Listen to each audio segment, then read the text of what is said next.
ನನ್ನ ಹೆಸರು ಗೀತಾಂಜಲಿ ಪಾಲಿ ಅಂತ. ನಾನೀಗ ಎಲ್ಲರಿಗೂ ದೀಪಾವಳಿ ಹಬ್ಬದ ಶುಭಾಶಯಗಳು. ನಾನೀಗ ಮಾಡ್ತಾ ಇರೋದು ಹಬ್ಬದ ಪ್ರಯುಕ್ತವಾಗಿ ಗೆಣಸಿನ ಹೋಳಿಗೆ ಅಂತ. ಗೆಣಸಿನ ಹೋಳಿಗೆಗೆ ಬೇಕಾಗಿರೋದು ಇಂಗ್ರೀಡಿಯೆಂಟ್ಸ್: ಗೆಣಸು, ಬೆಲ್ಲ, ಆಮೇಲೆ ಮೈದಾ ಹಿಟ್ಟು, ಏಲಕ್ಕಿ ಪುಡಿ. ಇಷ್ಟು ಇಂಗ್ರೀಡಿಯೆಂಟ್ಸ್ ಬೇಕು.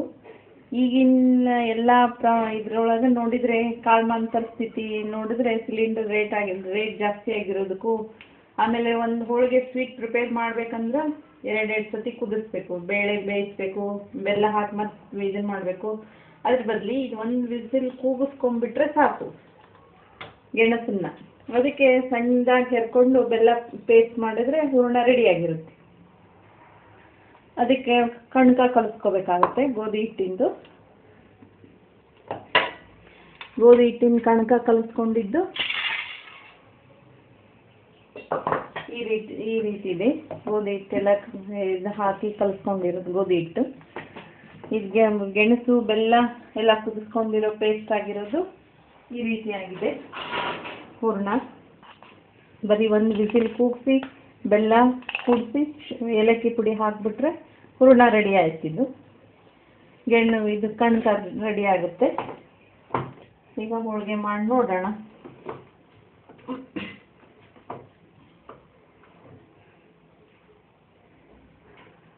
ಎಲ್ಲರೂ ಈಗಿನ ಇದಕ್ಕೆ ಶುಗರು ಕಂಪ್ಲೇಂಟ್, ಸ್ವೀಟ್ ಸಕ್ಕರೆದು ಯಾರು ತಿನ್ನೋಕ್ಕೆ ಇಷ್ಟಪಡಲ್ಲ. ಹಾಗಾಗಿ ಗೆಣಸಿನ ಹೋಳಿಗೆ ಬೆಲ್ಲದ್ದು ಆಗುತ್ತೆ. ಮತ್ತು ಮೊದಲಿನ ಜನ ಎಲ್ಲ ಗಡ್ಡೆ ಗೆಣಸನ್ನೇ ತಿಂತಾಯಿದ್ರು. ಅದ್ರ ಪ್ರಯುಕ್ತ ಅಂತ ಇದು ಗೆಣಸಿನ ಹೋಳಿಗೆ ಬೆಲ್ಲದ್ದು ಆಗುತ್ತೆ. ಮತ್ತು ಸ್ವೀಟ್ ಕಂಟೆಂಟ್ ಜಾಸ್ತಿ ಇರಲ್ಲ. ಯಾರು ಬೇಕಾದರೂ ಇದನ್ನು ಊಟ ಮಾಡ್ಬೋದು.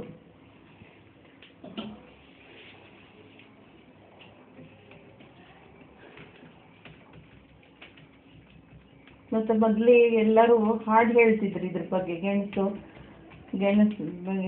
ಸಂತೆಯಲ್ಲಿ ಕಂಡ್ರೆ ಗೆಣಸು ಯವ್ವ ಗೆಣಸು ಗಡಿಗ್ಯಾಗ ಹಾಕಿ ಕುದಿಸು, ಹಾಲು ಬೆಲ್ಲ ಹಾಕಿ ತಿನ್ನಿಸು ಅಂತ ಎಲ್ಲ ಮುಂಚಿನ ಜನ ಎಲ್ಲ ಹೇಳ್ತಿದ್ರು.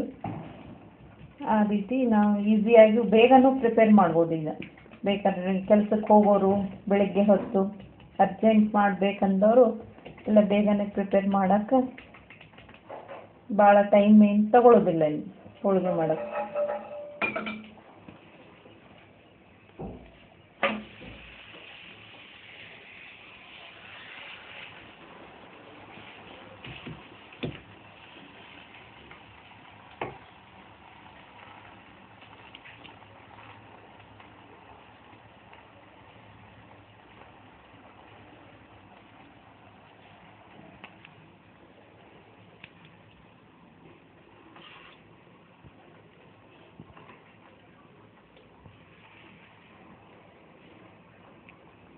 ಇದ್ರಾಗ ದೊಡ್ಡ ಪೂಜೆ ಲಕ್ಷ್ಮೀ ಪೂಜೆ ಮಾಡಿದಾಗಂತೂ ಸೀರೆ ಏರಿಸ್ತೀವಿ, ಪೂಜೆ ಮಾಡ್ತೀವಿ.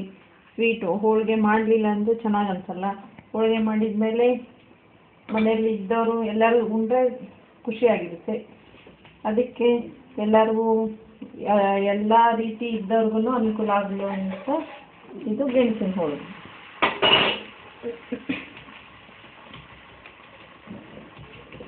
ಭಾಳ ಸ್ವೀಟಾಗಿ ಇರೋದಿಲ್ಲ ಇದು.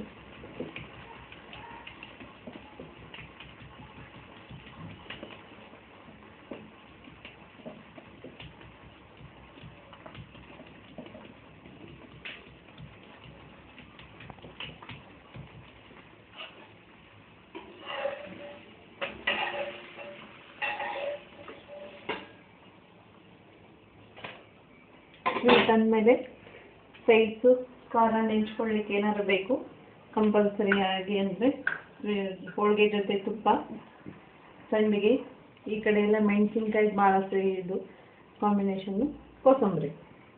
Ready to serve. ಈಗ ಹೋಳಿಗೆ ಕೋಸಂಬರಿ ಸಂಡಿಗೆ ರೆಡಿಯಾಗಿ